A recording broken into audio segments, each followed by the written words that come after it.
अगले दिन दोपहर का वक्त था। सूरज की रोशनी खिड़की से छनकर कमरे में आ रही थी, पर वेदिका के लिए चारों ओर अंधेरा ही था। वह कल रात से अपने कमरे से बाहर नहीं निकली थी। उसकी आंखों के नीचे हल्के काले घेरे बन गए थे। पूरी रात वह सो नहीं पाई थी। उसके कान में बस वेदांत की वह शर्त गूंज रही थी, तुम एक अनाथ लड़की बनकर रहोगी। वह बिस्तर के कोने पर बैठी शून्य में ताक रही थी। तभी दरवाजा धीरे से खुला। नव्या बुआ अंदर आई। उनके चेहरे पर घबराहट और हैरानी का मिला जुला भाव था। उनके एक हाथ में एक फाइल थी और दूसरे हाथ में चमकती हुई चाबियां। बुआ ने कांपती आवाज में कहा, वेदिका बेटा, ये सब क्या है? वेदिका ने धीरे से अपनी गर्दन घुमाकर बुआ की तरफ देखा। बुआ ने फाइल मेज पर रखी। उसमें आर्यन और अमायरा के शहर के सबसे बड़े स्कूल के एडमिशन कार्ड थे, और साथ ही उस नए घर के कागजात जिसकी चाबियां बुआ के हाथ में थी। बुआ ने कहा, आज सुबह कुछ लोग आए थे। उन्होंने यह सब मुझे दिया और कहा कि यह सब चौहान मेंशन की तरफ से है। वेदिका, तूने कल रात से किसी से बात नहीं की, चुपचाप कमरे में बंद है। सच सच बता बेटा, तूने उस इंसान से क्या सौदा किया है? वेदिका धीरे से उठी और बुआ के पास आकर खड़ी हो गई। उसकी आवाज में एक अजीब सा ठहराव था, जैसे उसने अपनी किस्मत को स्वीकार कर लिया हो। उसने बुआ को कल रात की हर एक बात बता दी, अपनी शर्तें, वेदांत का मैरिज कॉन्ट्रैक्ट और वह अनाथ बनने वाली बात भी। बुआ के हाथ से चाबियां छूटकर जमीन पर गिर पड़ी। उनकी आंखों में आंसू भर आए। बुआ ने सिसकते हुए कहा, नहीं वेदिका, तूने ये क्या कर दिया? हमारे सिर पर छत और बच्चों की पढ़ाई के लिए तूने खुद को उस दरिंदे के हवाले कर दिया। तूने अपनी पूरी जिंदगी, अपनी आज़ादी दांव पर लगा दी। बेटा, हम सड़कों पर रह लेते, पर तेरी आज़ादी का ये सौदा मुझे मंजूर नहीं है। वेदिका ने आगे बढ़कर बुआ के हाथ थाम लिए। उसकी आंखें नम थीं, पर इरादे पत्थर की तरह सख्त। वेदिका, बुआ, मेरे पास और कोई रास्ता नहीं था। अगर मैं ये नहीं करती तो कल को हम सब कहीं के नहीं रहते। मेरा बचपन तो गरीबी और संघर्ष की भेंट चढ़ गया। मैंने तो धक्के खा लिए, पर मैं नहीं चाहती कि आर्यन और अमायरा भी वही सब झेलें। मैं चाहती हूँ कि वो एक अच्छा भविष्य देखें, बड़े स्कूलों में पढ़ें, और उन्हें कभी किसी के आगे हाथ ना फैलाना पड़े। उसने बुआ के आंसू पोंछे और फीकी मुस्कान के साथ कहा। वेदिका ने कहा, अगर मेरी आज़ादी की कीमत पर मेरे भाई बहनों का कल संवरता है तो ये सौदा बुरा नहीं है बुआ। आप बस अब दादी को संभाल लेना। उन्हें वही बताइएगा जो मैंने आपसे कहा है, कि मेरी बहुत बड़ी जॉब लग गई है और मुझे प्रमोशन मिला है। बुआ ने वेदिका को सीने से लगा लिया। वह जानती थी कि वेदिका ने अपने परिवार के लिए खुद को एक ऐसे महल में कैद करने का फैसला कर लिया है जहां से वापसी का कोई रास्ता नहीं था। उधर वेदांत चौहान के पेंट हाउस के ऑफिस में वेदांत अपनी चेयर पर बैठा एक फाइल देख रहा था। तभी संजीव कमरे में दाखिल हुआ। संजीव ने कहा, सर, सारी तैयारियां हो चुकी हैं। कल सुबह की शादी बहुत ही प्राइवेट रखी गई है, जैसा आपने कहा था। गवाहों और पंडित जी को सब समझा दिया गया है। वेदांत ने फाइल बंद की और ठंडी नजरों से संजीव को देखा। वेदांत ने कहा, गुड, लेकिन एक बात कान खोलकर सुन लो संजीव, जब तक कल ये शादी पूरी नहीं हो जाती, मेरे डैड मिस्टर चौहान और अवंतिका को इस बारे में कुछ भी पता नहीं चलना चाहिए। मैं नहीं चाहता कि हमारे वहां पहुंचने से पहले कोई भी रुकावट आए। संजीव ने थोड़ा हिचकिचाते हुए कहा, लेकिन सर, आप शादी के तुरंत बाद उन्हें अपने पुश्तैनी घर धर्मशाला लेकर जा रहे हैं, जहाँ मिस्टर चौहान और अवंतिका मैम पहले से मौजूद हैं।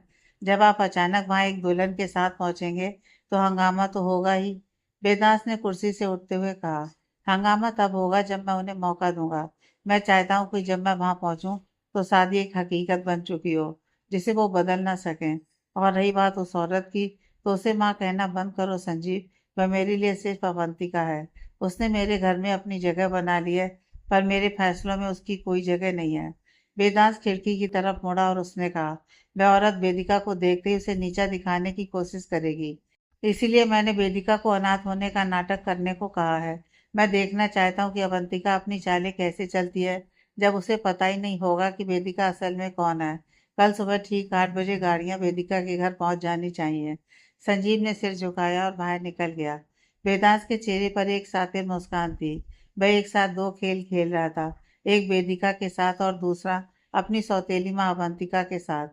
शाम ढल चुकी थी। वेदिका अपनी बुआ के कमरे में फर्श पर बैठी थी। कमरे में एक भारी खामोशी थी, जिसे सिर्फ बाहर चल रही हवा की सरसराहट तोड़ रही थी। तभी नव्या बुआ अंदर आई। उनके हाथ में एक पुराना मखमली संदूक था। उन्होंने बड़े जतन से वेदिका के सामने रखा। बुआ ने धीरे से संदूक खोला तो उसमें से पुरानी खुशबू और यादों का एक झोंका निकला। उन्होंने अंदर से एक सुर्ख लाल रंग का लिबास निकाला। बुआ ने भीगी आवाज में कहा, वेदिका, ये तेरी माँ का शादी का जोड़ा है। वेदिका ने अपनी नम आंखों से उस लिबास को देखा। वह आज के जमाने के लहंगों जैसा नहीं था, बल्कि उसमें हिमाचल की पुरानी संस्कृति रची बसी थी। वह एक फूल घेर की लंबी स्कर्ट यानी लहंगा था, जिस पर बारीक हाथ की कढ़ाई थी। उसके साथ एक छोटी कुर्ती थी और एक बहुत ही सुंदर भारी काम वाला दुपट्टा, जिसके किनारों पर गोटे लगे थे।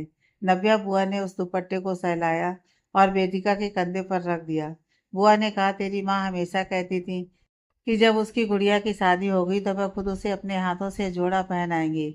उसका अरमान था कि तू अपनी शादी में बिल्कुल वैसी दिखे जैसी वह दिखी थी। लेकिन किस्मत को कुछ और ही मंजूर था। अब वो तो नहीं है, पर उनकी यह निशानी अब तेरी है। इसे हमेशा संभाल कर रखना बेटा। वेदिका ने उस दुपट्टे को अपने चेहरे के करीब लाया। उसे ऐसा लगा जैसे उसकी माँ की ममता उसे गले लगा रही हो। एक तरफ वेदांत उसे अनाथ बनकर रहने को कह रहा था और दूसरी तरफ उसकी माँ का यह जोड़ा उसे चिल्ला चिल्ला कर कह रहा था कि उसका एक गौरवशाली अतीत है, एक परिवार है। वेदिका ने रुंधे गले से कहा, बुआ, क्या मैं वाकई ये सब कर पाऊंगी? माँ ने तो किसी राजकुमार और खुशियों के सपने देखे थे, पर मैं तो। उसकी आवाज टूट गई। बुआ ने उसे गले लगा लिया। बुआ ने कहा, यह सिर्फ कपड़ा नहीं है वेदिका, ये तेरी माँ का आशीर्वाद है। तू ये जोड़ा पहनकर अपनी नई जिंदगी की शुरुआत कर। चाहे हालात कैसे भी हों, ये लिबास तुझे याद दिलाता रहेगा कि तू कौन है। तू किसी की जागीर नहीं, तू कश्यप खानदान की बेटी है। वेदिका ने मन ही मन फैसला कर लिया। भले ही उसे दुनिया के सामने अनाथ बनना पड़े, लेकिन कल वह अपनी शादी में अपनी माँ का यही पुराना जोड़ा पहनेगी। वह वेदांत के दिए हुए किसी महंगे डिजाइनर लहंगे को हाथ भी नहीं लगाएगी। अभी वेदिका उस जोड़े को देख ही रही थी कि उसके पुराने फोन की कर्कश रिंगटोन कमरे में गूंज उठी। स्क्रीन पर कोई नाम नहीं था, पर वेदिका जानती थी कि यह उसका ही फोन होगा। उसने भारी मन से कॉल रिसीव किया। दूसरी तरफ से वेदांत की ठंडी और अधिकारपूर्ण आवाज आई। वेदांत ने कहा, कल सुबह ठीक 7 बजे मेरी कार तुम्हें पिक कर लेगी। तुम्हें सीधे मेरे चुने हुए स्टूडियो ले जाया जाएगा, जहां मेरा डिसाइड किया हुआ डिजाइनर लहंगा और मेकअप आर्टिस्ट तुम्हारा इंतजार कर रहे होंगे। तुम्हारा लुक क्या होगा, यह मैंने पहले ही फाइनल कर दिया है। याद रखना वेदिका, ऐसी कोई हरकत मत करना जिससे मेरी या मेरे खानदान की इंसल्ट हो। अब मैं सीधा तुमसे मंडप पर मिलूंगा। वेदिका को जवाब देने का मौका दिए बिना उसने फोन काट दिया। कमरे में सन्नाटा छा गया। वेदांत ने उसे एक कठपुतली समझ लिया था, जिसे वह अपने हिसाब से सजाना चाहता था। वेदिका ने फोन बिस्तर पर पटका और अपनी बुआ की तरफ देखा। उसकी आंखों में आंसू नहीं, बल्कि एक अजीब सी चमक थी। उसके होंठों पर एक तिरछी और शरारती मुस्कान आ गई। वेदिका ने कहा, बुआ, क्या आप अपनी भतीजी को उसकी शादी पर अपने हाथों से मेहंदी नहीं लगाएंगी? बुआ हैरान रह गई।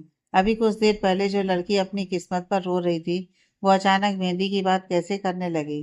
बुआ ने घबराते हुए कहा, वेदिका बेटा, अभी तो उसने फोन पर कहा कि वो तुझे स्टूडियो ले जाएगा। वो तेरे लिए लहंगा मेकअप सब तय कर चुका है। तू क्या करने वाली है? तेरे दिमाग में क्या चल रहा है? वेदिका ने अपनी माँ के उस पुराने हिमाचली जोड़े को सहलाया और बुआ की आंखों में आंखें डालकर बोली। वेदिका ने कहा, भाई, जो मैं हमेशा से करती आई हूँ बुआ, बगावत। वो मुझे अपनी जागीर समझता है ना। उसे लगता है कि वो मेरे लिबास से लेकर मेरे वजूद तक सब कुछ कंट्रोल कर सकता है। कल उसे पता चलेगा कि उसने एक पहाड़ी शेरनी का हाथ पकड़ा है, किसी बेजान गुड़िया का नहीं। बुआ समझ गई थी कि कल सुबह कुछ ऐसा होने वाला है जिसकी उम्मीद वेदांत चौहान ने सपनों में भी नहीं की होगी। वेदांत के आलीशान होटल का बैंक्वेट हॉल किसी राजमहल की तरह सजाया गया था। फूलों की खुशबू और मंत्रों के उच्चारण के बीच माहौल बहुत ही गंभीर और भव्य था। मंडप के पास वेदांत के कुछ चुनिंदा बिजनेस फ्रेंड्स, संजीव और होटल का सीनियर स्टाफ खड़ा था। हर किसी की नजरें प्रवेश द्वार पर टिकी थी। तभी वेदिका ने हॉल में कदम रखा। हॉल में मौजूद हर शख्स की सांसें एक पल के लिए जैसे थम गईं। वेदिका ने वेदांत का भेजा हुआ डिजाइनर लहंगा ठुकराकर अपनी माँ का पारंपरिक हिमाचली जोड़ा पहना था। मेकअप के नाम पर उसने सिर्फ अपनी सादगी को निखारा था।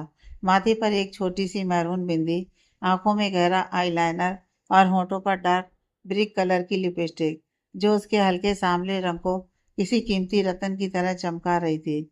उसके हाथों में खनकती हुई गोल्डन और मैरून कांच की चूड़ियां उसकी बगावत की गवाही दे रही थी। वेदांत जो अब तक अपनी घड़ी देख रहा था, जैसे ही पलटा वह जड़ हो गया। वह कुछ पल के लिए वेदिका की सादगी और उसके साहस में पूरी तरह खो गया। वह धीरे धीरे वेदिका के करीब आया। वेदिका ने अपनी नजरें झुकाई नहीं थी। वह तैयार थी उसके गुस्से और उसकी नफरत भरी बातों का सामना करने के लिए। उसे यकीन था कि वेदांत उसकी इस हरकत पर तमाशा खड़ा करेगा, लेकिन वेदांत के चेहरे पर गुस्से की एक लकीर तक नहीं आई।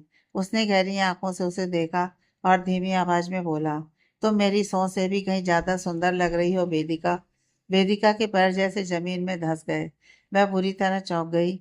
यह उसकी उम्मीद से बिल्कुल उलट था। वेदिका ने हैरानी से कहा, क्या क्या मैं तुम्हें सुंदर लग रही हूँ?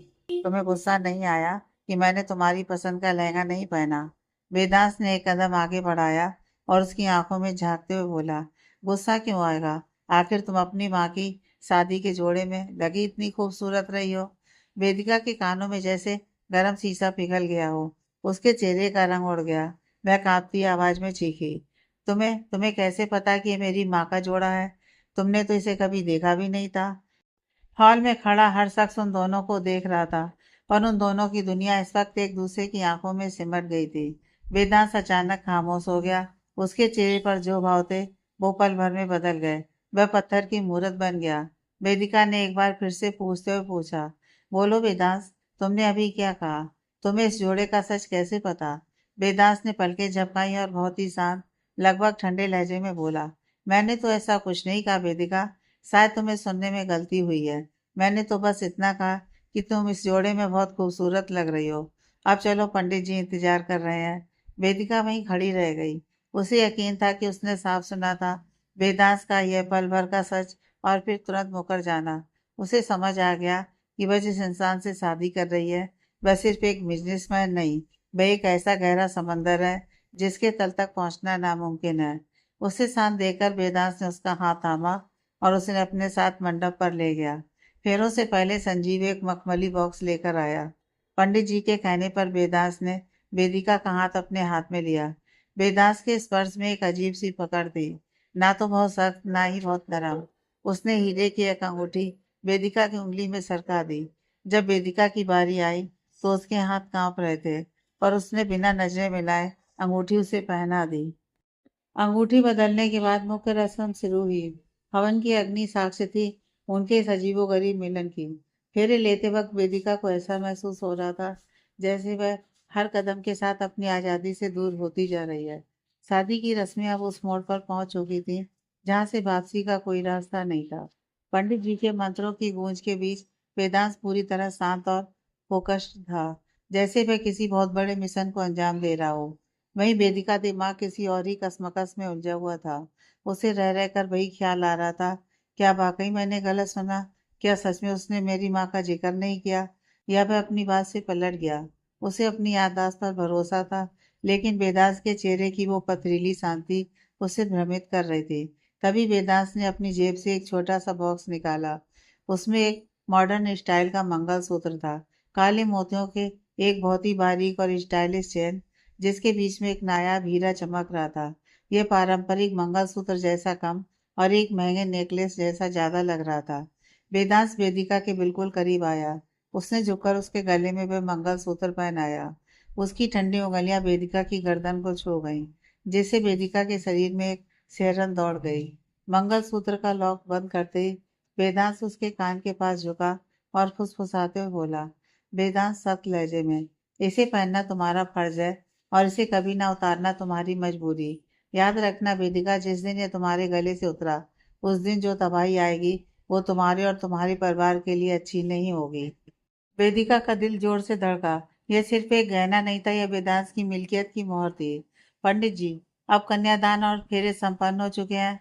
वर वधू की मांग में सिंदूर भरकर इस विवाह को अंतिम रस्म पूरी करें।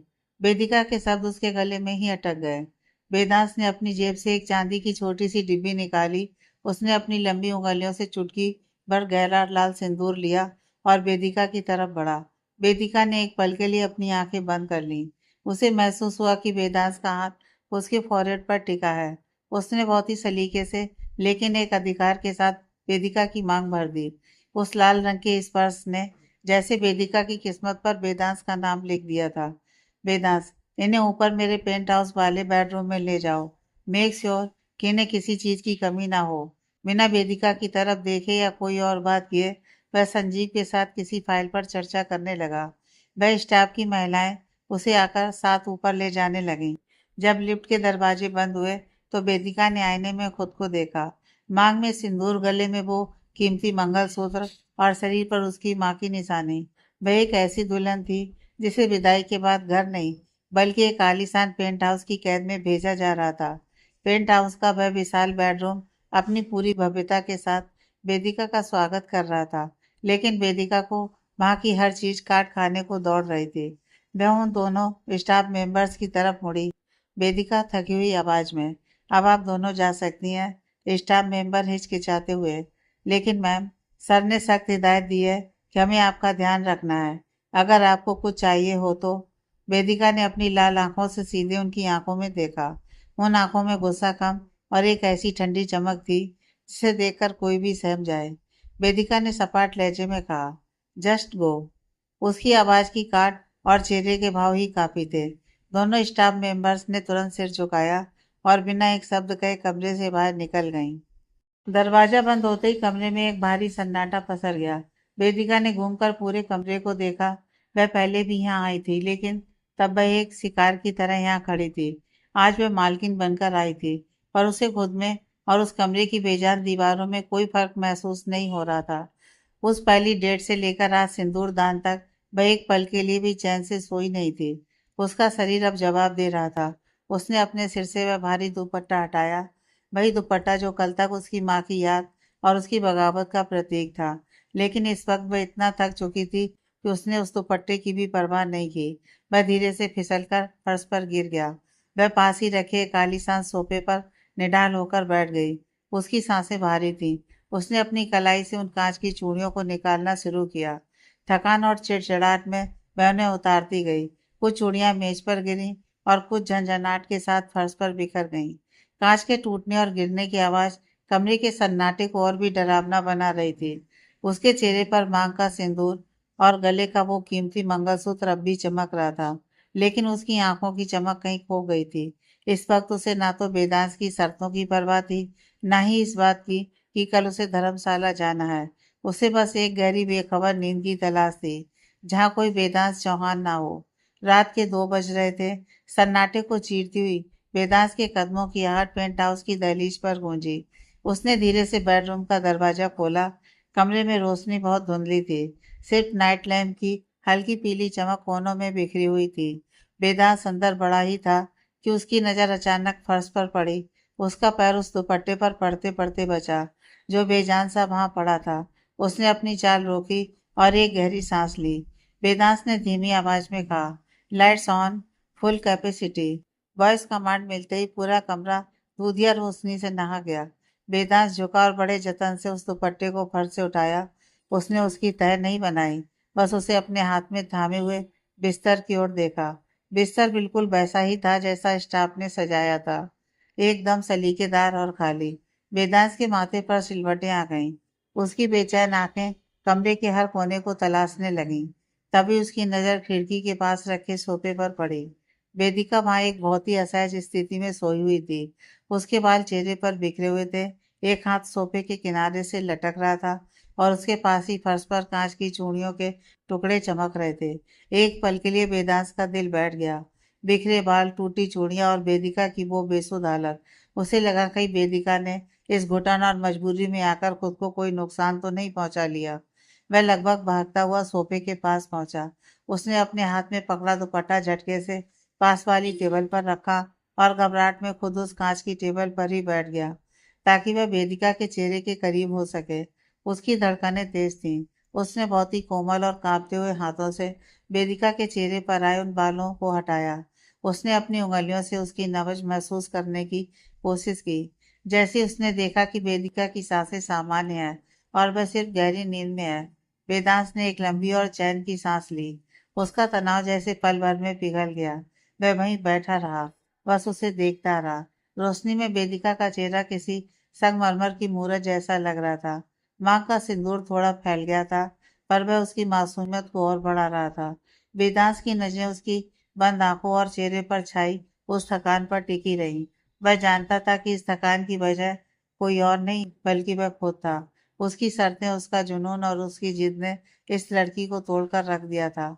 आधी रात के सन्नाटे में वेदांश के चेहरे की वो सख्त परत उतर चुकी थी। वह उसे ऐसे देख रहा था जैसे कोई कलाकार अपनी सबसे सुंदर पर अधूरी कृति को देख रहा हो। वेदांश कुछ पल तक बस वहीं बैठा रहा, जैसे उस खामोश मंजर को अपनी रूह में उतार रहा हो। फिर उसने धीरे से अपने हाथ वेदिका के नीचे डाले और उसे बहुत ही संभाल कर अपनी बाहों में उठा लिया। वेदिका नींद में हल्की सी बुदबुदाई और अनजाने में ही अपना सिर वेदांश के कंधे पर टिका दिया। वेदांश का शरीर एक पल के लिए जैसे जम गया, पर फिर उसने अपनी पकड़ और मजबूत कर ली। उसने उसे बिस्तर की नरम चादरों पर इतनी कोमलता से लिटाया जैसे वह कांच की बनी हो। बिस्तर पर लिटाने के बाद भी वह हटा नहीं, बल्कि उसी के ऊपर थोड़ा सा झुका रहा। उसकी नजरों में नफरत या गुरूर नहीं था, बल्कि एक अजीब सा दर्द था। उसने बहुत ही हल्के हाथों से, जैसे डरते हुए कि कहीं वह जाग ना जाए, उसके गाल को छुआ। वेदांत ने धीमी फुसफुसाहट में कहा, मैं जानता हूँ कि तुम मुझसे बहुत नफरत करती हो, और शायद ये नफरत जायज भी है। लेकिन यकीन मानो वेदिका, मैंने कभी ये नहीं चाहा था कि ये सब इस तरह से हो।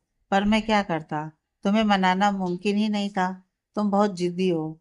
उसकी आवाज में एक ऐसी कसक थी जो बताती थी कि वह इस शादी को कोई और शक्ल देना चाहता था, पर हालात ने उसे विलेन बना दिया। वह एक पल के लिए और करीब झुका। उसका दिल कर रहा था कि वह उसके माथे पर अपनी मोहब्बत और अपनी माफी की एक मोहर लगा दे।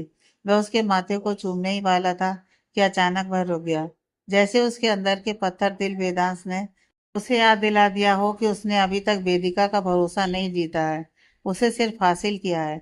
उसने एक लंबी और भारी सांस ली, अपने जज्बातों को फिर से उसी सख्त लिबास के पीछे छुपाया और सीधा खड़ा हो गया। उसने एक आखिरी बार उसकी मासूमियत को देखा और फिर तेज कदमों से बाथरूम की तरफ बढ़ गया। कमरे की दीवारें गवाह थीं कि एक सख्त जान इंसान आज अपनी बनाई शर्तों के जाल में बेबस नजर आ रहा था। लगभग आधे घंटे बाद बाथरूम से बाहर निकलते हुए वेदांश अपने बालों को तौलिए से सुखा रहा था। तभी उसकी नज़र साइड टेबल पर रखे वेदिका के पुराने फोन पर पड़ी, जो वाइब्रेट हो रहा था। स्क्रीन पर कोई नाम नहीं, बस एक अननोन नंबर चमक रहा था। वेदांश की आंखें सिकुड़ गईं। उसे अंदाजा था कि यह कॉल किसके हो सकते हैं। वेदिका के पुराने क्लाइंट्स या वो लोग जो उसे पेड डेट वाले अतीत से जानते थे। कॉल कटने के बाद उसने फोन को हाथ में लिया। वह उसे अनलॉक करना चाहता था ताकि वह उन नंबर्स की लिस्ट देख सके, लेकिन पासवर्ड ने उसका रास्ता रोक दिया। उसके चेहरे पर एक तिरछी और सर्द मुस्कान आ गई। उसने फोन का सिम स्लॉट खोला, सिम बाहर निकाला और अपनी जेब से एक लाइटर निकाला। लाइटर की लौ ने पल भर में उस सिम कार्ड को जलाकर खाक कर दिया। उसके लिए सिम एक प्लास्टिक का टुकड़ा नहीं था, बल्कि वेदिका के उस अतीत का आखिरी हिस्सा था जिसे वह मिटा देना चाहता था। उसने बेरुखी से उस पुराने फोन को देखा और खिड़की के पास जाकर उसे नीचे अंधेरे में फेंक दिया। वेदांत वापस मुड़ा, मेज पर रखी वाइन की बोतल से एक गिलास भरा और उसी सोफे पर जा बैठा जहाँ कुछ देर पहले वेदिका बेसुध सोई हुई थी।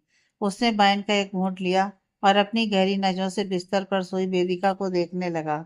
अब वेदिका की दुनिया का हर पुराना रास्ता बंद हो चुका था। अब उसे चाहकर भी कोई पुराना अनजान शख्स परेशान नहीं कर पाएगा। वह पूरी रात वहीं बैठा रहा, वाइन के घूंट भरता हुआ और अपनी इस अजीब सी जीत को निहारता रहा। सूरज की सुनहरी किरणें खिड़की के पर्दों को चीरती हुई बिस्तर पर सोई वेदिका के चेहरे पर दस्तक दे रही थी। सुबह के 10 बज चुके थे। उन किरणों की रोशनी में वेदिका का सामना रंग किसी शुद्ध सोने की तरह चमक रहा था। पिछले कई दिनों की मानसिक उथल पुथल और रातों की थकान ने उसे इतना तोड़ दिया था कि आज उसकी नींद टूटने का नाम नहीं ले रही थी। वहीं पास ही सोफे पर वेदांश बैठा था। वह पूरी तरह से तैयार था। एक डार्क ग्रे सूट में वह हमेशा की तरह प्रभावशाली और सख्त दिख रहा था। होटल की छत पर वह प्राइवेट चॉपर भी तैयार था, जो उन्हें धर्मशाला ले जाने वाला था।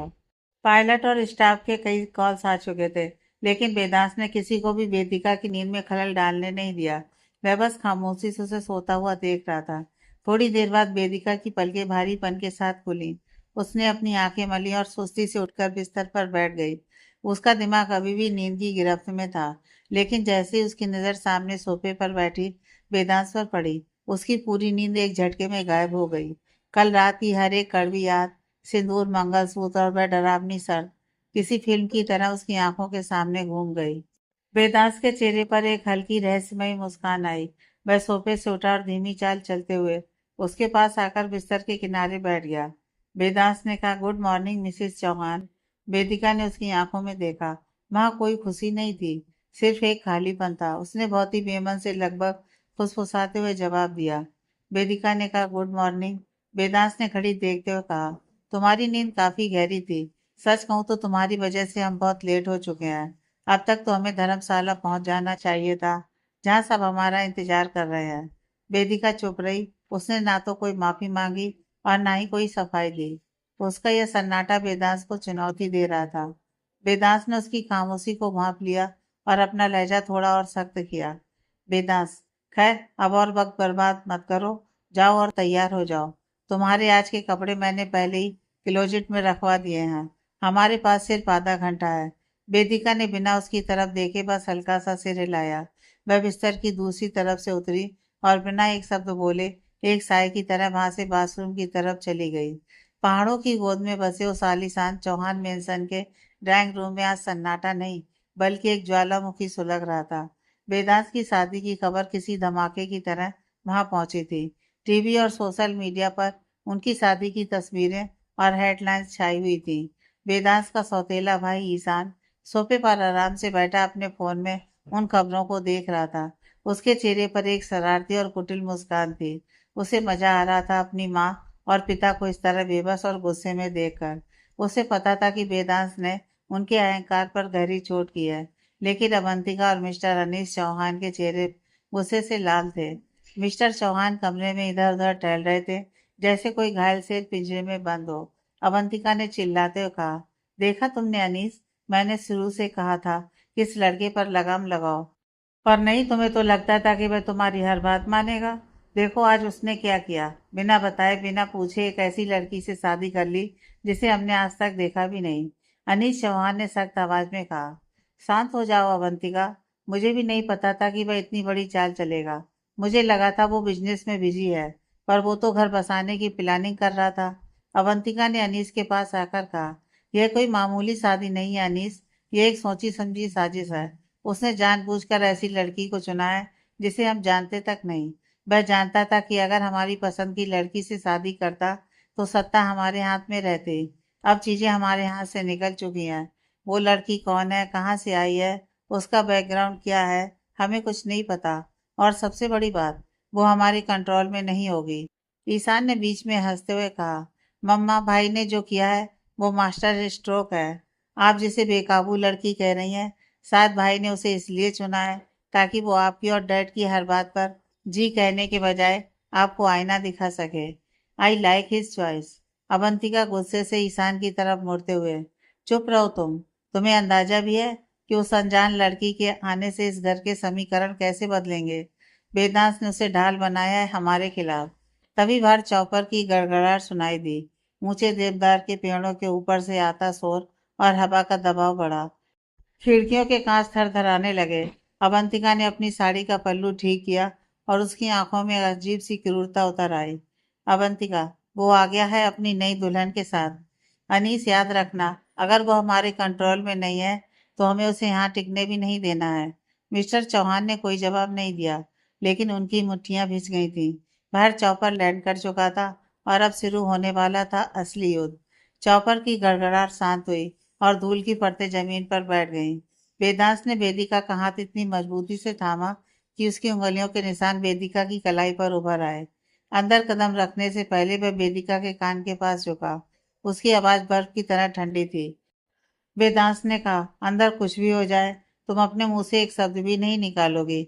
अगर तुमने गलती से भी कुछ कहा तो नतीजा तुम्हारे लिए अच्छा नहीं होगा।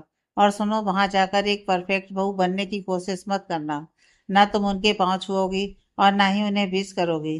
तुम्हारा बस एक ही काम है, अपना ये क्यूट सा मुंह बंद रखना। वेदिका ने उसकी आंखों में देखा पर कोई जवाब नहीं दिया। उसकी एक खामोशी अब वेदांत को चुभने लगी थी। उसे समझ आ रहा था कि वेदिका का ये मौन एक साइलेंट वॉर है, जिससे वह उसे टॉर्चर कर रही है। पर अभी उसके लिए अंदर की स्थिति संभालना ज्यादा जरूरी था। उसे पता था कि वेदिका को तो वह अपने बेडरूम की चार दीवारी में भी हैंडल कर सकता है। वेदांत उसे खींचते हुए मेंशन के अंदर ले गया। अंदर कदम रखते ही अवंतिका और अनीस किसी जलते हुए अंगारे की तरह सामने खड़े थे। इससे पहले कि वे कुछ कहते, वेदांत ने एक अजीब और अपमानजनक मुस्कान के साथ वेदिका की ओर देखा। वेदांत, बेबी, इनसे मिलो, यह है मिस्टर चौहान और उनकी बीवी अवंतिका। फिर उसने ईशान की तरफ इशारा किया, और यह अवंतिका का बेटा ईशान। वेदांत ने बीवी शब्द पर जिस तरह जोर दिया और जिस तरह अवंतिका को अनीस की अमानत बताया, उसने अवंतिका के चेहरे का रंग उड़ा दिया। वेदिका ने एक पल के लिए सबको देखा और फिर वेदांत को। वह समझ गई थी कि इस घर के रिश्तों में प्यार नहीं, सिर्फ नफरत और सत्ता की जंग है। अनीस चौहान का गुस्सा अब सातवें आसमान पर था। अनीस गरजते हुए, ये सब क्या तमाशा है वेदांत? कौन है ये लड़की? तुम ऐसे कैसे किसी भी अरी गहरी लड़की से शादी कर सकते हो? क्या तुम्हें खानदान की इज्जत का रत्ती भर भी ख्याल नहीं आया? वेदांत ने उनकी बात को ऐसे अनसुना किया जैसे कोई मच्छर भिनभिना रहा हो। उसने बड़े प्यार से वेदिका के चेहरे को छुआ, जो उसे और भी ज्यादा असहज कर रहा था। वेदांत, बेबी, तुम बहुत थक गई होगी, चलो मैं तुम्हें हमारे बेडरूम में ले चलता हूँ। इतना कहकर उसने वेदिका का हाथ थामा और सीढ़ियों की तरफ बढ़ गया। पूरे हॉल में सन्नाटा छा गया, जिसे अनीस की दहाड़ ने तोड़ा। अनीस पीछे से चिल्लाते हुए, वेदांत से लड़की यहाँ नहीं रह सकती, इसे जहाँ से उठाकर लाए हो वहीं फेंक कर आओ।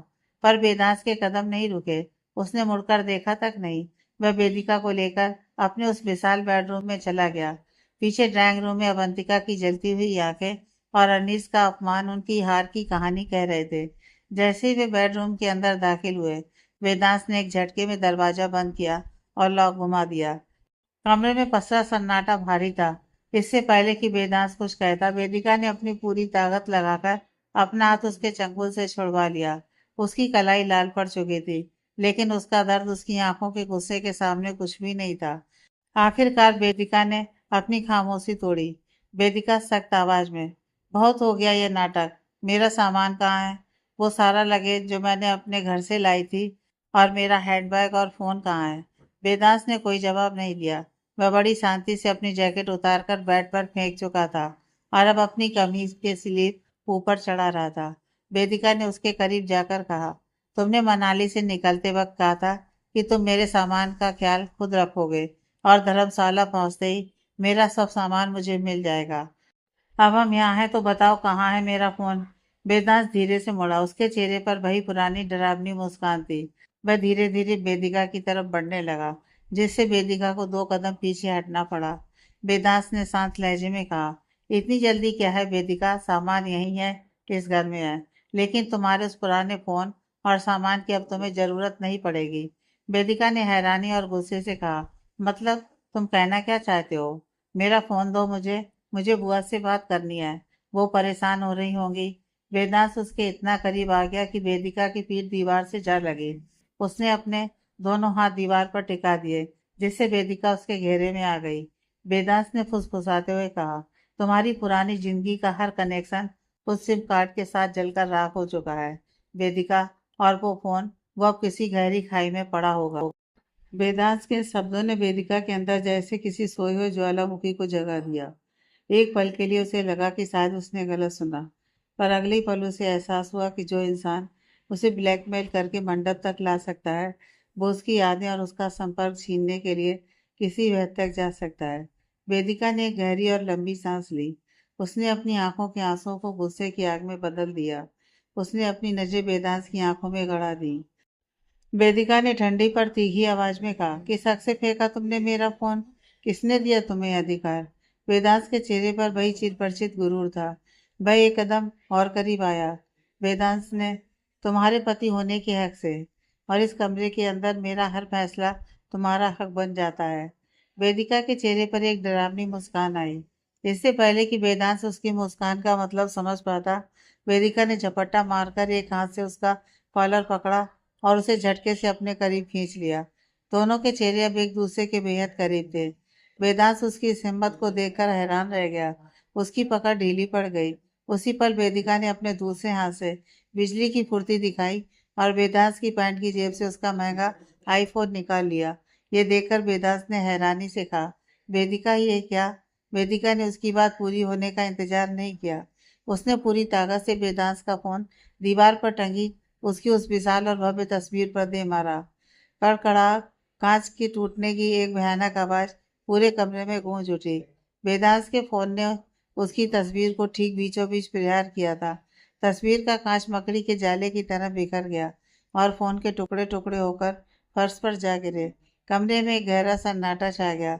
वेदांश उस टूटी हुई तस्वीर और अपने चकनाचूर हुए फोन को देख रहा था। उसने कभी सपने में भी नहीं सोचा था कि कोई उसके अपने ही बेडरूम में उसे इस तरह चुनौती देगा। वेदिका ने उसका कॉलर छोड़ दिया और अपनी बिखरी हुई लटें पीछे की। वेदिका ने उसकी आंखों में देखते हुए कहा, अब हिसाब बराबर हुआ। अगर मेरा फोन खाई में है तो तुम्हारा फोन भी अब कचरा है। और याद रखना मिस्टर चौहान, अगर तुम मेरी दुनिया जलाओगे तो मैं तुम्हारी दुनिया की हर चीज राख करने का हौसला रखती हूँ। वेदांश की मुट्ठियां भिज गईं। उसकी आंखों में गुस्सा था, लेकिन उस गुस्से के पीछे एक अजीब एडमिरेशन भी थी। उसने पहली बार अपनी टक्कर की लड़की देखी थी। कमरे में टूटे हुए कांच और चकनाचूरे फोन का सन्नाटा किसी चीख की तरह गूंज रहा था। वेदांश की मुट्ठियां इस कदर भिज गई थी कि उसकी नसों का उभार साफ देखा जा सकता था। उसने एक पल के लिए अपनी उस टूटी हुई तस्वीर को देखा जो अब उसके बिखरे हुए अहंकार का प्रतीक थी। जब उसने अपनी गर्दन घुमाकर वेदिका की ओर देखा तो उसकी आंखों में गुस्सा नहीं बल्कि खून उतर आया था। वह मंजर इतना डरावना था कि वेदिका को लगा आज वह बच नहीं पाएगी। उसे लगा वेदांश अपना आपा खो देगा और अपनी सारी ताकत उसके वजूद को खत्म करने में लगा देगा। वेदांश बिजली की फुर्ती से उसकी ओर बढ़ा। वेदिका को संभलने का मौका भी नहीं मिला और वह दीवार से जा लगी। धड़ाम धड़ाम की आवाज के साथ वेदांश के दोनों हाथ वेदिका के सर के ठीक बगल वाली दीवार पर पड़े। दीवार थरथरा उठी और वेदिका की रूह कांप गई। वेदांश उसके इतने करीब था कि उनके बीच हवा का गुजरना भी मुमकिन नहीं था। उसकी गर्म और भारी सांसें वेदिका के चेहरे को झुलसा रही थी। वेदिका का दिल सीने में हथौड़े की तरह बज रहा था। डर उसके रोम रोम में था, लेकिन उसने अपनी पलकें नहीं झपकाई। उसने ठान लिया था कि वह अपना डर उसे महसूस नहीं होने देगी। वेदांश ने अपनी गहरी और तपती हुई नजरों से वेदिका की आंखों में झांका। वहां उसे बगावत की वही चमक दिखी जिसने उसे पहली बार आकर्षित किया था। अगली पल वेदांश का पूरा शरीर ढीला पड़ा। उसका गुस्सा एक रहस्यमयी शांत भाव में बदल गया। उसने अपना दाहिना हाथ उठाया। वेदिका अनजाने में अपनी आंखें बंद करने ही वाली थी कि उसे अपने गाल पर एक बहुत ही कोमल स्पर्श महसूस हुआ। वेदांश ने अपनी उंगलियों के पोरों से बहुत ही हल्के हाथ से वेदिका के एक गाल को सहलाया। वह स्पर्श इतना कोमल था कि विश्वास करना मुश्किल था कि यह वही इंसान है जिसने अभी दीवार पर मुक्का मारा था। बिना एक भी शब्द बोले, बिना कोई चेतावनी दिए, वेदांश पीछे हटा। उसने एक आखिरी बार वेदिका के चेहरे को देखा, जैसे वह उसे हमेशा के लिए अपनी यादों में कैद कर रहा हो, और फिर तेजी से मुड़कर कमरे से बाहर चला गया। दरवाजा बंद होने की आवाज पूरे कमरे में गूंज उठी। वेदिका वहीं दीवार के सहारे खड़ी रह गई। उसे समझ में नहीं आ रहा था कि वेदांश का यह रूप ज्यादा खतरनाक था या उसका गुस्सा। वह जीत गई थी या हार गई थी, यह फैसला करना अब नामुमकिन था। वेदांश के जाने के काफी देर बाद तक वेदिका वैसे ही दीवार से चिपकी खड़ी रही। उसने एक लंबी और कांपती हुई सांस ली। फिर उसकी नजर फर्श पर पड़े वेदांश के टूटे हुए फोन पर गई। उसके मन में उम्मीद की एक छोटी सी किरण जागी। शायद ये फोन अभी भी काम कर रहा हो, शायद वह इसे कॉल कर सके। वह घिसटते हुए फोन के पास पहुंची और कांपते हाथों से उसे उठाया।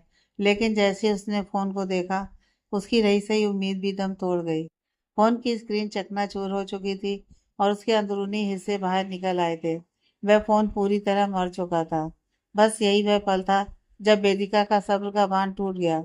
अब तक उसने खुद को बहुत मजबूत दिखाया था, पर अब वह और नहीं सह सकती थी। वह वहीं फर्श पर बैठ गई और अपने घुटनों में सिर छिपाकर फूट फूट कर रोने लगी। उसकी सिसकियां इतनी गहरी और दर्दनाक थीं कि कमरे की दीवारें भी कांप जाएं। वह इतनी बेतासार हो रही थी कि जैसे बरसों का दबा हुआ दर्द आज बाहर निकल रहा हो। उसकी सांसें उखड़ने लगी थी। वह इस कदर टूट चुकी थी कि अगर उसे कोई चुप न कराता तो शायद वह रोते रोते ही अपनी सुध-बुध खो बैठती। वह अपने गम में डूबी ही थी कि तभी कमरे का दरवाजा एक बार फिर खुला। एक महिला स्टाफ अंदर दाखिल हुई। फर्श पर बिखरा हुआ कांच, टूटी तस्वीर और उस पर एक दुल्हन के लिबास में बैठी बुरी तरह रोती हुई वेदिका को देखकर वह स्टाफ चौंक गई। उसके हाथ में सफाई का सामान था जो लगभग उसके हाथ से छूटने ही वाला था। वेदिका ने अपनी लाल और सूजी हुई आंखों से उस महिला की तरफ देखा। उसकी नजरों में एक अजीब सा खालीपन और डर था जिससे वह स्टाफ को घूर रही थी। स्टाफ हिचकिचाते हुए, वो मेम साहब, सर ने कहा था कि आपका रूम क्लीन करना है। उसकी आवाज़ सुनकर वेदिका को होश आया। उसे एहसास हुआ कि वह इस घर के कर्मचारियों के सामने अपनी कमजोरी नहीं दिखा सकती। उसने अपनी हथेली से बेरुखी के साथ अपने आंसू पोंछे, लेकिन उसका गला भी रुंधा हुआ था। उसने उस महिला को कोई जवाब नहीं दिया, बस एक बेजान साई की तरह उठी और सीधे वॉशरूम की तरफ चली गई। दरवाजा बंद करते ही उसने नल खोल दिया ताकि उसकी सिसकियों की आवाज़ बाहर न जा सके। रात के 10 बज चुके थे। धर्मशाला की ठंडी हवाओं के बीच वेदांश की गाड़ी मेंशन के गेट पर रुकी। वह चौपर के बाद किसी जरूरी काम से बाहर गया था। जब वह अंदर दाखिल हुआ तो उसके एक हाथ में एक आलीशान गिफ्ट बॉक्स था और दूसरे हाथ में ब्लू ऑर्चिड्स का एक खूबसूरत बुके जिस पर एक रेशमी रिबन बंधा था। सीढ़ियों की तरफ बढ़ने से पहले वेदांश अचानक रुका और वहां मौजूद स्टाफ के पास गया। वेदांश ने सपाट आवाज में कहा, क्या वेदिका ने डिनर किया? स्टाफ ने घबराते हुए अपना सिर झुकाया और धीमी आवाज में जवाब दिया। स्टाफ, नहीं सर, मैडम ने खाना खाने से मना कर दिया। उन्होंने कहा कि उन्हें भूख नहीं है। वेदांश के चेहरे पर कोई भाव नहीं आया। उसने बिना कुछ बोले अपना रुख बदला और अपने कमरे की ओर बढ़ गया। उसके खामोश कदमों की आहट भी उस बड़े हॉल में भारी लग रही थी। अवंतिका एक खंबे के पीछे छिपी ये सब देख रही थी। वेदांश के हाथ में वो फूल और गिफ्ट बॉक्स देखकर उसके पैरों तले जमीन खिसक गई। जिस बेटे ने कभी किसी को तवज्जो नहीं दी, वह आज अपनी जबरदस्ती की दुल्हन के लिए तोहफे ला रहा था। जैसे ही वेदांश नजरों से ओझल हुआ, अवंतिका ने पास खड़ी उस क्लीनिंग स्टाफ को झटके से पास बुलाया। अवंतिका ने फुसफुसाते हुए गुस्से में कहा, तूने तो कहा था कि उन दोनों के बीच जबरदस्त झगड़ा हुआ है और वेदांश आग बबूला होकर बाहर निकला है, तो फिर ये सब क्या है? वो फूल और तोहफे किसके लिए हैं? क्लीनिंग स्टाफ ने डरते हुए कहा, मालकिन, मैं सच कह रही हूँ। जब मैं कमरा साफ करने गई थी तो मैडम फर्श पर बैठकर फूट फूट कर रो रही थी। कमरे का फोटो फ्रेम टूटा हुआ था और सर का फोन भी चकनाचूर था। माहौल देखकर साफ लग रहा था कि वहाँ कोई युद्ध हुआ है। अवंतिका की आंखें नफरत से चमक उठी। उसने अपनी साड़ू का पल्लू कसकर पकड़ लिया। अवंतिका ने खुद में बुदबुदाया, तो फिर यह सब क्या है? ये मजनू बनकर उसके लिए फूल और गिफ्ट क्यों लेकर जा रहा है? क्या वह लड़की से अपने जाल में फंसा रही है? क्लिनिक स्टाफ चुपचाप खड़ी रही। उसके पास कोई जवाब नहीं था। अवंतिका ने अपनी नजरें ऊपर बेडरूम की ओर टिका दी, जहां एक नई जंग शुरू होने वाली थी। अवंतिका ने नफरत भरी आवाज में कहा, मुझे कुछ भी करके इस लड़की को इस घर से निकालना होगा, इससे पहले कि इसकी जड़ें यहाँ गहरी हो जाएं और बात मेरे हाथ से निकल जाए। मुझे बहुत जल्द कुछ बड़ा करना होगा। उधर वेदांश अपने कमरे के दरवाजे पर पहुंच चुका था। उसने अपनी जेब से चाबी निकाली और लॉक खोला। अंदर अंधेरा था और उस अंधेरे में कई वेदिका की खामोश सिसकियां और उसका बढ़ा हुआ आत्मसम्मान एक साथ इंतजार कर रहे थे। वेदांश जैसे ही कमरे में दाखिल हुआ, उसकी नज़र सोफे पर पड़ी। वेदिका वहां बेजान सी लेटी थी। उसकी आंखें खुली थीं, पर उनमें एक खामोश उदासी थी। वेदांश ने बिना कुछ कहे फूलों का बुके और गिफ्ट बॉक्स टेबल पर टिकाया और उसके सामने जाकर खड़ा हो गया। वेदांश ने सख्त आवाज में कहा, यह सब क्या तमाशा है? तुमने डिनर क्यों नहीं किया? और तुम सोफे पर क्यों लेटी हो, बिस्तर पर क्यों नहीं? वेदिका ने बिना उसकी तरफ देखे सपाट लहजे में जवाब दिया। वेदिका ने कहा, मैं तुम्हारे साथ एक ही बिस्तर शेयर नहीं करूंगी। वेदांश के चेहरे पर एक कुटिल मुस्कान आई। वह थोड़ा और झुककर उसके करीब आया। वेदांश ने कहा, शायद तुम भूल रही हो वेदिका कि तुम्हारे भाई बहन के एग्जाम करीब है। क्या तुम चाहती हो कि उन्हें फिर से स्कूल से निकाल दिया जाए? अपनी जीत की कीमत एक बार फिर सोच लो। वेदांश की इस धमकी ने वेदिका के अंदर फिर से आग लगा दी। उसने गुस्से में अपनी आंखें रोल की और सोफे पर उठकर बैठ गई। वेदिका ने गुस्से में बड़बड़ाते हुए कहा, नरबख्शी कहीं का। इतना कहकर वह उठी और चुपचाप बिस्तर की दूसरी तरफ जाकर लेट गई। वेदांश को उसे नरबख्शी कहते सुन एक पल के लिए गुस्सा तो आया, लेकिन जिस तरह वह मुंह फुलाकर रूठते हुए बिस्तर पर गई थी, उसे देखकर वेदांश को अपनी हंसी रोकना मुश्किल हो गया। वेदिका ने खुद को कंबल से पूरी तरह ढक लिया था। वेदांश बिस्तर के पास आया और उसके सिराने खड़ा होकर बोला। वेदांश ने देखोगी नहीं कि मैं तुम्हारे लिए क्या गिफ्ट लाया हूँ? वेदिका ने कंबल के अंदर से कहा। मुझे तुम्हारी लाई हुई कोई भी चीज नहीं चाहिए। वेदांत ने मुस्कुराते हुए कहा, ठीक है तुम्हारी मर्जी, पर सोच लो, इसमें वो कीमती चीज है जिसकी इस वक्त तुम्हें सबसे ज्यादा जरूरत है। वेदिका ने कोई जवाब नहीं दिया। वेदांत को पता था कि उसने सही जगह चोट की है। वह अपना कोट उतारकर बाथरूम की तरफ चला गया। जैसे ही बाथरूम का दरवाजा बंद हुआ, बिस्तर के अंदर हलचल हुई। वेदिका ने धीरे से कंबल हटाया और टेबल पर रखे उस बॉक्स को घूरा। उसका मन कह रहा था कि ना छुए, पर उसकी जरूरत उसे उकसा रही थी।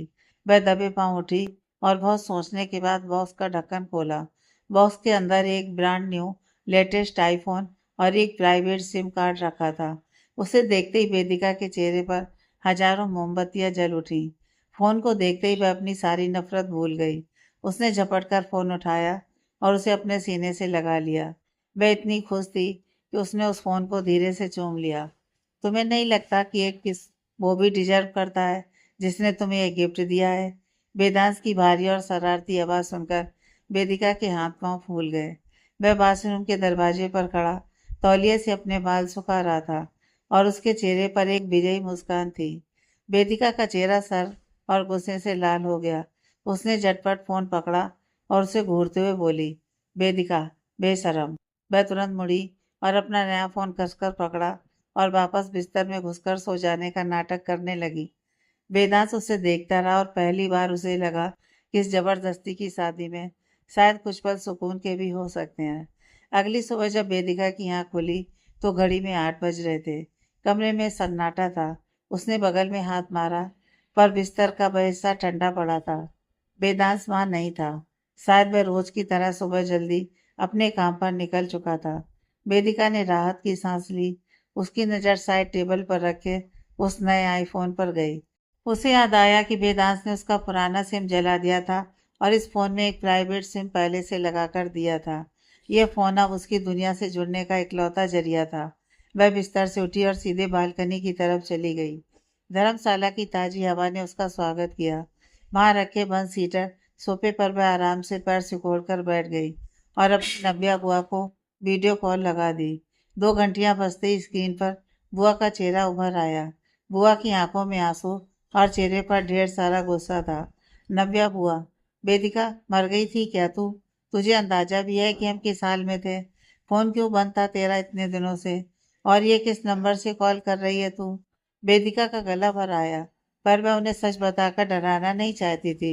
वह नहीं चाहती थी कि उन्हें पता चले कि वेदांत ने उसका सिम जला दिया है। वेदिका ने झूठ बोलते हुए कहा, अरे बुआ शांत हो जाइए, मेरा फोन खो गया था, इसलिए मेरा पुराना नंबर बंद हो गया। यह मेरा नया फ़ोन है और यही अब मेरा नया नंबर रहेगा। बस इसलिए संपर्क नहीं हो पाया। अब मैं बिल्कुल ठीक हूँ। आप लोग कैसे हैं? बुआ ने लंबी सांस ली और थोड़ा शांत हुई। इसके बाद वेदिका ने एक एक करके सबके बारे में पूछा। आर्यन और अमायरा की पढ़ाई, दादी की तबीयत, सब कुछ। वेदिका, बुआ, मुझे अपना नया घर तो दिखाइए। सब कैसा है वहाँ? नव्या बुआ ने कैमरा घुमाया। वेदिका ने देखा कि घर वाकई बहुत आलीशान और सुरक्षित था। बुआ ने उसे बच्चों का कमरा दिखाया, जहाँ आर्यन और अमायरा खेल रहे थे। फिर वह दादी के कमरे में गई। वेदिका ने देखा कि दादी सुकून से सो रही थी और उनके पास एक सफेद वर्दी में प्रोफेशनल नर्स बैठी थी, जो बहुत ध्यान से उनकी केयर कर रही थी। नव्या बुआ, देख वेदिका, वेदांत ने सब इंतजाम बहुत बढ़िया किया है। यह नर्स 24 घंटे माँ जी के पास रहती है। सच कहूँ तो उसने हमें किसी चीज की कमी नहीं होने दी। दादी को इतनी अच्छी देखभाल में और भाई बहनों को मुस्कुराते देख वेदिका के चेहरे पर एक सच्ची खुशी की मुस्कान आ गई। उसने फोन को लगभग चूम ही लिया। उसे सुकून मिला कि भले ही वह खुद एक मुश्किल रिश्ते में है, लेकिन उसके अपने अब सुरक्षित हैं। वीडियो कॉल जारी थी। नव्या बुआ की आंखों में वेदिका के लिए फिक्र साफ दिख रही थी। नव्या बुआ, वेदिका तू अपनी बता, तू कैसी है वहाँ? और वेदांत का बर्ताव कैसा है तेरे साथ? वो तुझे परेशान तो नहीं करता? वेदिका ने एक गहरी सांस ली और चेहरे पर एक फीकी मुस्कान सजा ली। वह नहीं चाहती थी कि उसकी वजह से बुआ फिर से रातों की नींद खराब करें।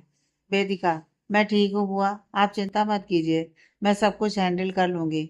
आखिर आपकी ही तो भतीजी हूँ। नव्या बुआ, तू बहादुर तो बहुत है बेटा, पर ये बता तू हमसे मिलने कब आएगी? आर्यन और अमायरा रोज तुझे याद करते हैं। बुआ की बात सुनकर वेदिका खामोश हो गई। उसके पास इस सवाल का कोई जवाब नहीं था। उसे खुद नहीं पता था कि सोने के पिंजरे की जंजीरें कितनी लंबी हैं। उसकी खामोशी को भांपते हुए बुआ ने कैमरा घुमाया और घर का एक और कमरा दिखाया। नव्या बुआ, देख वेदिका, ये कमरा मैंने सिर्फ तेरे लिए सजाया है।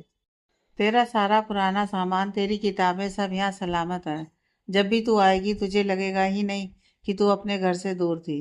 कमरा देखकर वेदिका की आंखों में नमी तैर गई। यादों का एक सैलाब उसे भिगो गया। नव्या बुआ, चुप क्यों हो गई? आएगी ना तू? वेदिका ने अपनी आंखों के कोनों को साफ किया और एक अजीब से यकीन के साथ बोली। वेदिका, ऑफ कोर्स बुआ, मुझे अच्छे से पता है कि यह नरबख्शी वेदांश कभी न कभी मुझसे बोर हो जाएगा। जिस दिन इसका मन भर जाएगा यह खुद मुझे छोड़ देगा और उस दिन मैं अपने इस घर में वापस लौट आऊंगी। वेदिका की बात सुनकर बुआ का चेहरा सफेद पड़ गया। उनके स्वर में घबराहट थी। नव्या बुआ, वेदिका, तू इतने यकीन से कैसे बोल सकती है कि तू भूल रही है? उसने तुझे कॉन्ट्रैक्ट साइन करवाया है। तू उससे डिवोर्स नहीं मांग सकती। वेदिका के होठों पर एक कड़वी हंसी आई। वेदिका, बुआ, तलाक मैं नहीं मांग सकती, पर वो तो मुझे छोड़ सकता है ना। मैं इन अमीर जादों की फितरत अच्छे से जानती हूँ। इनके लिए लड़कियां खिलौनों जैसी होती हैं। ये उन्हें इस्तेमाल करते हैं और जब मन भर जाता है तो कचरे की तरह फेंक देते हैं। बस मुझे उसे दिन का इंतजार है। वेदिका का लहजा इतना सख्त और नफरत भरा था कि बुआ कुछ बोल ही नहीं पाई। वेदिका, अच्छा बुआ, अब मैं फोन रख रही हूँ, बाद में बात करूंगी। जैसे ही वेदिका ने फोन काटा, आईफोन की चमकदार ब्लैक स्क्रीन एकदम शांत हो गई। उस पर काली स्क्रीन पर वेदिका को अपना चेहरा नहीं, बल्कि अपने पीछे खड़ी एक खौफनाक परछाई दिखाई दी। फोन की स्क्रीन एक आईने की तरह काम कर रही थी, जिसमें वेदांश का अक्स साफ नजर आ रहा था। वह न जाने कब से वहीं खड़ा वेदिका की एक एक बात, उसका एक एक शब्द सुन रहा था। उसकी आंखें सुलगते हुए अंगारे जैसी थी और चेहरे पर वही डरावनी खामोशी थी। वेदिका का खून जम गया। उसने मुड़कर नहीं देखा, पर उसे अपनी गर्दन पर वेदांश की बर्फीली सांसें महसूस होने लगी थीं। वेदिका का शरीर पत्थर की तरह जम गया। फोन की काली स्क्रीन पर दिख रहा वह अक्स धीरे धीरे उसके करीब आया। वेदांश ने अपना चेहरा वेदिका की गर्दन पर टिका दिया। उसकी गर्म सांसें वेदिका की ठंडी पड़ चुकी त्वचा को जला रही थीं। वेदिका ने आंखें बंद कर लीं और उसकी मुट्ठियां कसी हुई थीं। वेदांश ने अपना दूसरा हाथ आगे बढ़ाया और अपनी उंगलियों से वेदिका के खुले बालों के साथ खेलने लगा। उसका स्पर्श कोमल था, लेकिन उसमें एक अजीब सी चेतावनी थी। वेदांश ने गहरी और शांत आवाज में कहा, खिलौना नहीं मिसेस चौहान, आप मेरा खिलौना नहीं हो। उसने अपनी उंगलियों में बालों की एक लट को लपेटा और वेदिका के चेहरे को अपनी ओर थोड़ा मोड़ा। वेदांश, आप तो मेरी शतरंज की रानी हो और शतरंज के खेल में रानी सबसे ताकतवर मोहरा होती है। आपका मेरे पास होना मेरी जीत निश्चित कर देता है और मैं अपनी जीत को कभी अपने हाथ से जाने नहीं देता। वेदिका के दिल की धड़कनें तेज हो गईं। उसे एहसास हुआ कि वेदांश उसे सिर्फ अपनी पत्नी नहीं, बल्कि अपनी जागीर और अपनी शक्ति का हिस्सा समझता है। तभी वेदांश थोड़ा और झुका। उसने अपने होठ वेदिका के कान के पास टिकाए। उसकी आवाज अब फुसफुसाहट से भी कम थी, लेकिन उसमें बर्फीली शक्ति थी। वेदांश, दोबारा अगर ये कहा कि मैं तुम्हें छोड़ दूंगा तो ये तुम्हारे लिए अच्छा नहीं होगा वेदिका। मैं छोड़ने में नहीं, हासिल करने में यकीन रखता हूँ, और जो मेरा है वो सिर्फ मेरा है, मौत तक। इतना कहकर वेदांश पीछे हटा। उसने एक नज़र वेदिका के उस नए फोन पर डाली जिसे वह कसकर पकड़े हुए थी, और बिना एक शब्द कहे कमरे के बाहर निकल गया। वेदिका वहीं सोफे पर सुन खड़ी रह गई। उसके कान में अभी भी वेदांश के शब्द गूंज रहे थे। उसे अब समझ आ रहा था कि वह जिस आज़ादी का इंतजार कर रही थी वह शायद इस जन्म में मुमकिन नहीं थी। चौहान मेंशन का दूसरा हिस्सा, जहां अनीस चौहान का आलीशान स्टडी रूम था, आज मातम जैसा सन्नाटा ओढ़े हुए था। अनीस चौहान अपनी भारी नक्काशीदार कुर्सी पर बैठे थे। उनके सामने टेबल पर शराब का गिलास रखा था और उनके माथे पर चिंता की गहरी लकीरें उभरी हुई थीं। वेदांश की इस अचानक और बेतुकी शादी ने पूरे शहर में तहलका मचा दिया था, लेकिन अनीस के लिए सबसे बड़ी मुसीबत उनके पुराने दोस्त और बिजनेस पार्टनर मिस्टर ठाकुर थे। कमरे का दरवाजा धड़धड़ाते हुए खुला और मिस्टर ठाकुर अंदर दाखिल हुए। उनके चेहरे का रंग गुस्से से तमतमाया हुआ था। मिस्टर ठाकुर चिल्लाते हुए, चौहान, ये क्या बकवास है? तुमने मुझसे वादा किया था कि वेदांश और मेरी बेटी काव्या की शादी होगी, और उसने क्या तमाशा किया। पूरी मीडिया के सामने उसने कह दिया कि उसे काव्या नहीं, काव्या का भाई पसंद है। उसने मेरी बेटी की इज्जत नीलाम कर दी। अनीश चौहान ने अपनी आंखें बंद कर ली। उन्हें पता था कि वेदांश ने झूठ सिर्फ शादी से बचने के लिए बोला था, लेकिन इसका खामियाजा अब उन्हें भुगतना पड़ रहा था। अनीश चौहान, ठाकुर शांत हो जाओ।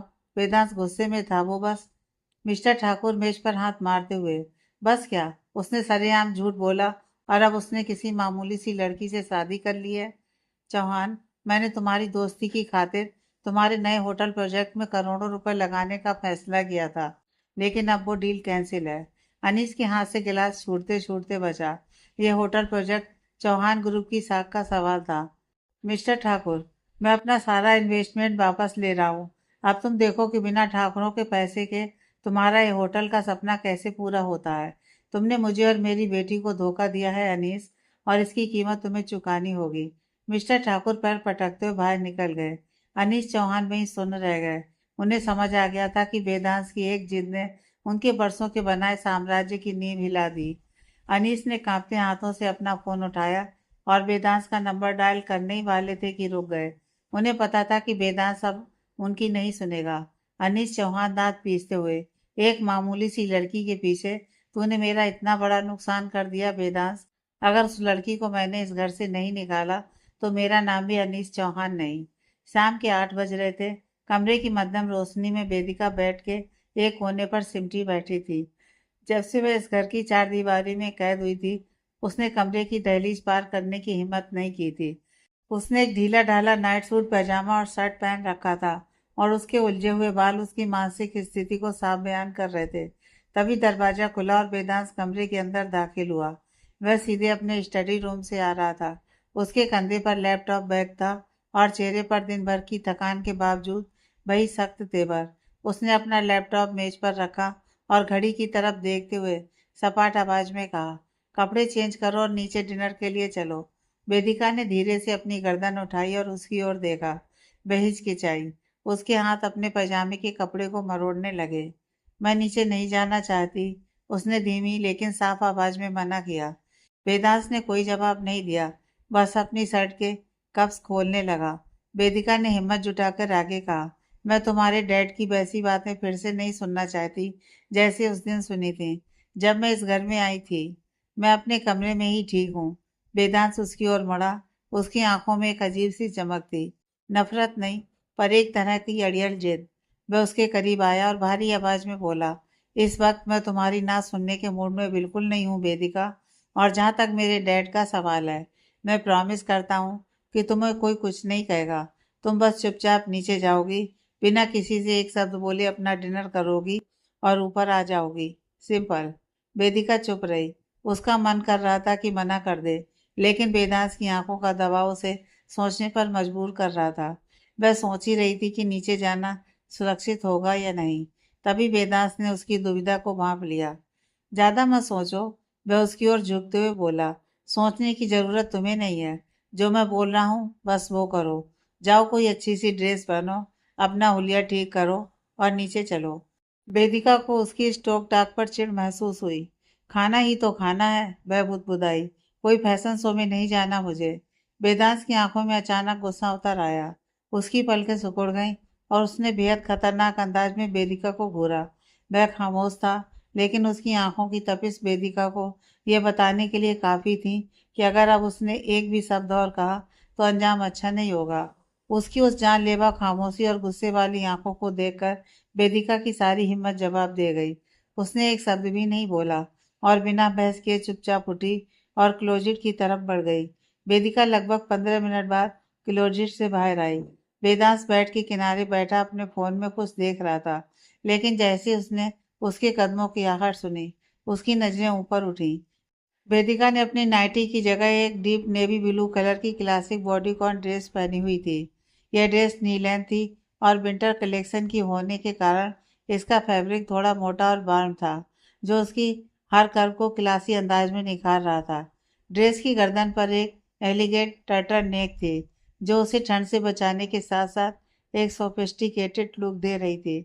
उसकी लंबी स्लीव्स उसकी कलाई तक थी उसने अपने बाल को खुला ही रखा था, लेकिन अब वे पहले से ज्यादा सुलझे और चमकदार लग रहे थे। हल्का सा लिपस्टिक और काजल, बस इतना ही मेकअप था जो उसकी थकी हुई आंखों को थोड़ी चमक दे रहा था। उसके पैरों में matching navy blue ankle boots थे। वह मॉडर्न और क्लासी के बीच एक परफेक्ट संतुलन बना रही थी। एक ऐसी औरत जो अपने दर्द में भी गरिमा बनाए रखती है। उसका चेहरा अभी भी भावहीन था, लेकिन उसकी आंखों में अब पहले वाली हिचकिचाहट की जगह एक शांत अड़ियल सी चमक थी, जैसे वह हर चुनौती का सामना करने के लिए तैयार हो, भले ही उसे जबरदस्ती धकेला जा रहा हो। वेदांत ने उसे सर से पांव तक देखा। उसकी आंखों में एक पल के लिए हैरानी की हल्की सी चमक आई। फिर वह फिर से उसी सख्त तेवर में लौट आया। उसने फोन नीचे रखा और गंभीर अंदाज में कहा, ठीक है चलो। वेदिका ने कोई जवाब नहीं दिया, बस शांत भाव से उसके पीछे पीछे दरवाजे की तरफ बढ़ी। उसे पता था कि नीचे का डिनर किसी जंग से कम नहीं होने वाला था। ईशान की बात पर वेदिका की हल्की सी मुस्कान देकर मिस्टर चौहान ने अपनी प्लेट से नजरें उठाईं। उनकी आंखों में अभी भी वही पुरानी कड़वाहट और सत्ता का घमंड था। उन्होंने ईशान की तरफ देखा, जैसे उसे चुप रहने का इशारा कर रहे हों, और फिर एक गहरी भारी आवाज में बोले, ईशान खाना खाओ, यहाँ बातें करने के लिए नहीं बैठे हैं हम। ईशान की मुस्कान थोड़ी फीकी पड़ गई और उसने चुपचाप सिर झुका लिया। टेबल पर फिर से वही भारी सन्नाटा पसर गया। अवंतिका, जो वेदिका को एक पल के लिए भी चैन से नहीं देख पा रही थी, उसने अपनी बाइं का घूंट भरा और तिरछी नजरों से वेदिका के गले की तरफ देखा। वैसे वेदांत, उसने जानबूझकर बात छेड़ी, तुम्हारी पसंद माननी पड़ेगी। इतनी सिंपल और आम सी लड़की को इस घर के कायदों में डालना काफी मुश्किल काम होगा, नहीं? वेदिका ने अपनी मुट्ठियां टेबल के नीचे कस लीं। उसे पता था कि अवंतिका उसे नीचा दिखाने का कोई मौका नहीं छोड़ेगी। आम शब्द उसे किसी सुई की तरह चुभा। वेदांत, जो अब तक चुपचाप अपना डिनर कर रहा था, उसने अपना फूल धीरे से प्लेट पर रखा। उसकी आवाज शांत थी, लेकिन उसमें एक ऐसी ठंडक थी कि अवंतिका का हाथ हवा में ही रुक गया। वेदांत की आवाज की उस ठंडी खनक ने टेबल पर मौजूद हर शख्स को खामोश कर दिया।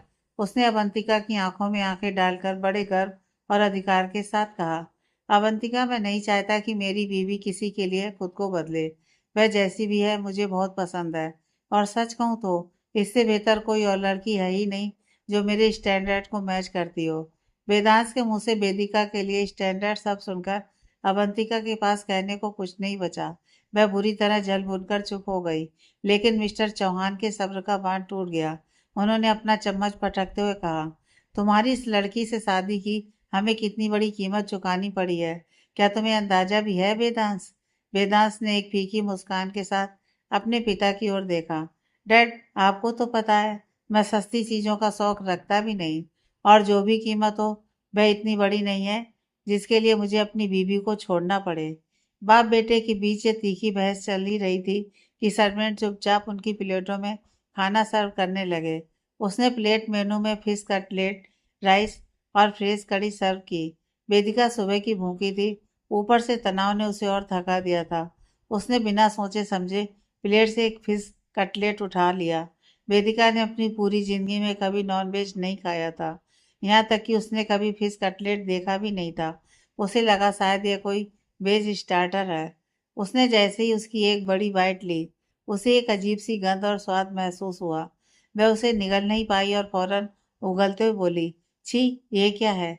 वेदांत, जो अब तक मिस्टर चौहान से बात करने में बिजी था, फौरन वेदिका की तरफ पलटा। उसकी नज़र वेदिका के हाथ में दबे आधे फिश कटलेट पर पड़ी। उसका पारा सातवें आसमान पर पहुंच गया। उसने वहीं खड़े सर्वेंट को दहाड़ते हुए कहा, तुम्हें किसने कहा कि इसकी प्लेट में नॉन वेज सर्व करो? इसकी हिम्मत कैसे हुई?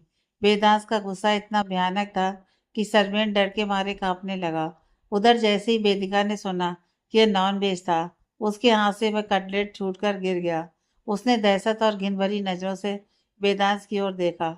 इससे पहले कि वह खुद को संभाल पाती या कुछ बोल पाती, घिन और नौसे के मारे उससे वहीं वॉमिट हो गई। वेदिका की ड्रेस के साथ साथ वेदांश के महंगे कपड़े भी गंदे हो गए थे। डाइनिंग टेबल पर मौजूद हर शख्स सन्न था। वेदिका बुरी तरह डर गई। उसे अपनी इस हरकत पर इतनी शर्मिंदगी महसूस हो रही थी कि वह रोने वाली थी।